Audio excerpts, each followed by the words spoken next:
Dear students, I am Muhammad Zaid and today we are going to discuss the next topic, and the topic of discussion today is parallel plate capacitor. So first of all we are going to discuss what is parallel plate capacitor, and then in second portion we will calculate the value for parallel plate capacitor and we will discuss on which physical factors does it depend. तो सबसे पहले start लेते हैं हम लोग. हमारे पास assume करें एक ऐसा कैपेसिटर है जिसमें पैरेलल प्लेट्स एग्जिस्ट कर रही है. पैरेलल प्लेट्स इन केस जैसे आप सिंपली बनाते होते हैं कि ये आपके पास एक प्लेट है कैपेसिटर की, ये दूसरी प्लेट है कैपेसिटर की. आप जाके कनेक्ट कर देते हैं इनको बैटरी के साथ. जब बैटरी के साथ कनेक्ट करते हैं तो इस एंड पे आपका पॉजिटिव चार्ज बिल्डअप होना शुरू हो जाता है और इस एंड पे आपके पास नेगेटिव चार्ज बिल्डअप होता है. अब यहाँ पे आपने कहा था जो प्लेट्स के दरमियान जो सेपरेशन है इसको हम रिप्रेजेंट करते थे डी के साथ, और ये जो एरिया ऑफ द प्लेट्स है, अगर मैं इसका क्रॉस सेक्शन डिस्कस करना चाहूँ ये ज़रा जूम करके बताऊँगा.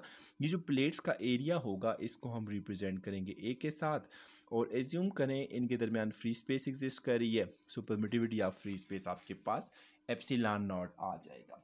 इससे पहले लास्ट टाइम हमने जो लेक्चर नंबर 15 में डिस्कस किया था वहाँ पे कुछ वैल्यूज़ हमने कंक्लूड की थी, उसको मैं रिमाइंड करवा देता हूँ. चार्ज के बारे में हमने कहा था कि charge can be written as epsilon naught times E A. ये हमने लेक्चर नंबर 15 में कैपेसिटेंस वाले टॉपिक में पढ़ा था. और उसके बाद सेकंड हमने इलेक्ट्रिक पोटेंशियल की वैल्यू लिखी थी. हमने कहा था इलेक्ट्रिक पोटेंशियल जब भी इलेक्ट्रिक फील्ड की फॉर्म में लिखा जाता है तो ये माइनस से प्लस टर्मिनल तक होता है, और EDS की फॉर्म में हमने इसको लिखा था. तो ये दोनों वैल्यूज़ हमने यहाँ पे आके यूज़ करनी है. अब अगर हम इस पैरेलल प्लेट कैपेसिटर को डिस्कस करना चाहें तो हम जस्ट इस कैपेसिटर का जूम्ड व्यू देखना चाहते हैं, लाइक इसको जूम करके देखना चाहते हैं कि इसका बिहेवियर कुछ किस तरह से होगा. तो सबसे पहली बात यह है, मेरे पास एक प्लेट जो मौजूद थी ये मेरे पास फ़र्ज़ किया positive plate of the capacitor होती, और कुछ गैप के बाद यहाँ पे एक और प्लेट होती जिससे मैं negative plate of the capacitor का नाम देता हूँ, क्योंकि ये वाली प्लेट जो थी वो पॉजिटिव टर्मिनल के साथ कनेक्टेड थी. सो हमने कहा था इसके ऊपर पॉजिटिव चार्ज बिल्डअप हो गया.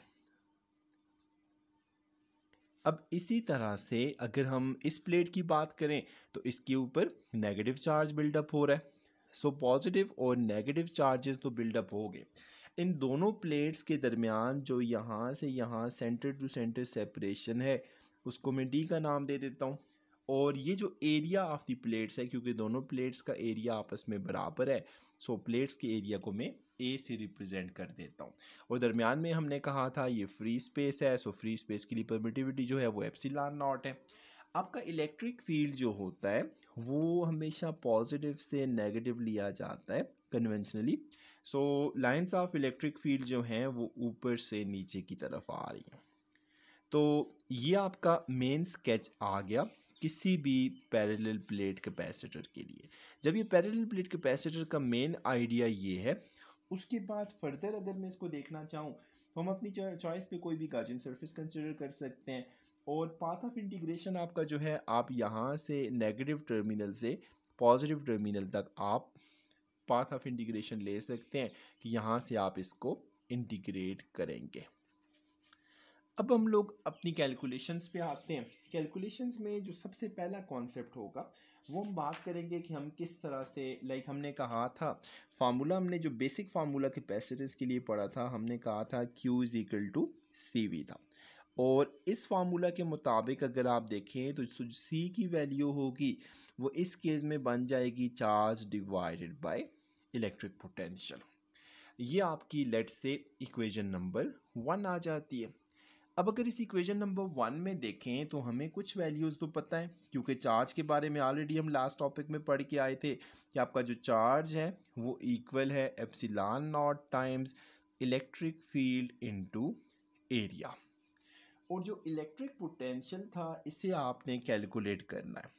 और इलेक्ट्रिक पोटेंशियल कैलकुलेट करने का मैकेनिज़्म आपने ये पढ़ा था कि इलेक्ट्रिक पोटेंशियल जो होता है that is from negative to positive terminal and it's E.ds, या इसको हम सिंपली EDS का नाम दे सकते हैं. और जब हम इसको अगर देखना चाहें स्पेसिफिक केस में, आपका नेगेटिव टर्मिनल स्टार्ट हो रहा है 0 से, like in terms of length अगर बात करें, और जो मैक्सिमम वैल्यू होगी वो डी तक जा सकती है, क्योंकि इसलिए प्लेट्स के दरमियान जो सेपरेशन है वो मैक्सिमम डी होता है। तो इसका मतलब है आपने ज़ीरो से लेके डी तक इंटीग्रेट करना है। इलेक्ट्रिक फील्ड इस पूरे पोर्शन में यूनिफॉर्म है, सो इसको हम ई से रिप्रेजेंट कर देते हैं। कांस्टेंट बाहर आ गया, आपने इंटीग्रेट करना है डी एस को। तो जब डी एस को इंटीग्रेट करके लिमिट्स पुट की, मेरे पास आंसर बन जाएगा ई डी। तो यहाँ पे एक इक्वेशन मेरे पास ये आ गई। लेट्स से मैं इसे इक्वेशन नंबर 2 का नाम दे देता हूँ, जो मैंने लेक्चर नंबर 15 से कॉपी की थी। और दूसरी इक्वेशन अभी मैंने जो इलेक्ट्रिक पोटेंशियल के लिए लिखी वो हमने ई डी लिख दिया। लेट्स से मैं इसे इक्वेशन नंबर 3 का नाम दे देता हूँ। अब मेरे पास इक्वेशन नंबर 1 जो थी उसमें अगर मैं देखूँ तो कैपेसिटेंस का फार्मूला जो है वो charge divided by electric potential है। चार्ज की वैल्यू हमें इक्वेशन नंबर 2 में नोन है और इलेक्ट्रिक पोटेंशियल की वैल्यू हमें इक्वेशन नंबर 3 में नोन है। तो अगर मैं इस इक्वेशन नंबर 2 को और इक्वेशन नंबर 3 को उठा के इक्वेशन नंबर 1 में पुट करता हूँ तो फिर मैं देखता हूँ कि मेरे पास रिजल्ट क्या आएगा। सो यहाँ पे हम लोग ऐसे करते हैं, putting equation number 2 and equation number 3 in equation number 1। Like आपने इक्वेशन नंबर 2 और 3 को 1 में पुट कर देना है। जब आप 2 और 3 को 1 में पुट करेंगे तो आपके पास रिजल्ट बनेगा कुछ इस फॉर्म में। आपने कहा था कि जो C की वैल्यू है कैपेसिटेंस की वैल्यू वो Q बाई V था। So C equals to Q divided by V। और Q की वैल्यू अभी इक्वेशन 2 में देखें तो ये इक्वल है epsilon not E times A और डिवाइडेड बाय, अगर हम V की बात करें इलेक्ट्रिक पोटेंशियल, तो वो इक्वल है ED के। अब अगर यहाँ से आप देखें तो आपका इलेक्ट्रिक फील्ड से कैंसिल हो जाता है और आपके पास जो रिमेनिंग टर्म्स बनेगी वो कुछ इस तरह से होंगी, epsilon not A divided by D। तो अब अगर आप देखें तो आपका जो फाइनल कंक्लूजन आएगा उसके मुताबिक electric capacitance in free space जो होगा that is equal to epsilon naught A divided by D.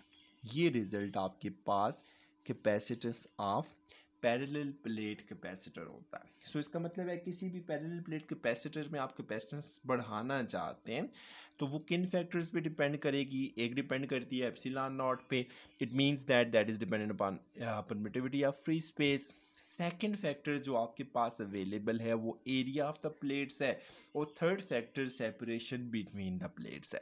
चलिए परमिटिविटी ऑफ फ्री स्पेस तो लेट्स से कांस्टेंट हो गया। सो इसका मतलब है जैसे जैसे आप मीडियम चेंज करेंगे ऐसे मटेरियल इंट्रोड्यूस करेंगे जिनकी रिलेटिव परमिटिविटी ज़्यादा होगी तो वहाँ पे आपके पास इफेक्टिव कैपेसिटेंस इंक्रीज हो जाएगी।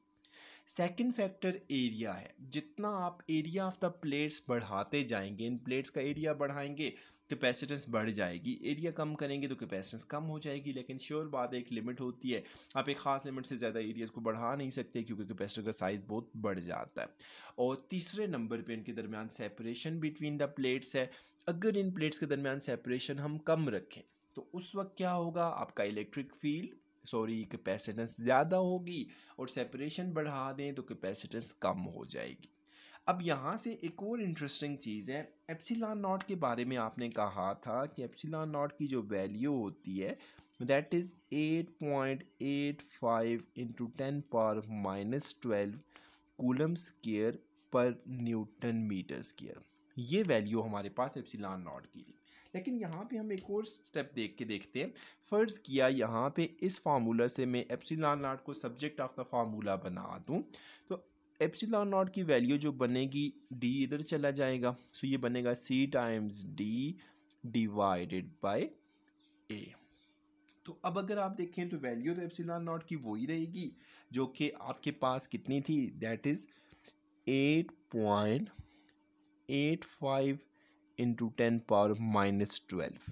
लेकिन अगर आप एक और यूनिट लिखना चाहें, कैपेसिटेंस की यूनिट पड़ी हुई है आपने फेरड, डी की यूनिट पड़ी हुई है मीटर, डिवाइड बाय एरिया की यूनिट पड़ी हुई है मीटर स्क्वायर। सो मीटर स्क्वायर से कट जाएगा, जो आपके पास रिजल्ट बचेगा वो आपके पास आ जाएगा फेरड पर मीटर। और क्योंकि अगर आपके पास 10⁻⁻12 का फैक्टर जो है वो प्रीफिक्स होता है पिको, तो आप एप्सिलॉन नॉट को अगर लिखना चाहें तो आप इसको लिख सकते हैं 8.85 इंटू 10⁻⁻12 पिको फेरड पर मीटर। तो ये आपके पास एप्सिलॉन नॉट की डिफरेंट वैल्यूज़ हैं। ये कूलम्स लॉ की फॉर्म में आपने लिखा था, यहाँ से आपने कैपेसिटेंस की फार्मूला में लिखा और यहाँ से आपने इसी को in terms of pico farad लिख दिया। तो यहाँ आके आपका टॉपिक कंक्लूड होता है फॉर पैरेलल प्लेट कैपेसिटर। इसके बाद हम नेक्स्ट टॉपिक्स में जाके डिस्कस करेंगे कि किस तरह से हम लोगों ने सिलिंड्रिकल कैपेसिटर्स की कैपेसिटेंस कैलकुलेट करनी है, और उसके बाद हम बात करेंगे स्फेरिकल कैपेसिटर्स पे। That's it for today, thank you very much.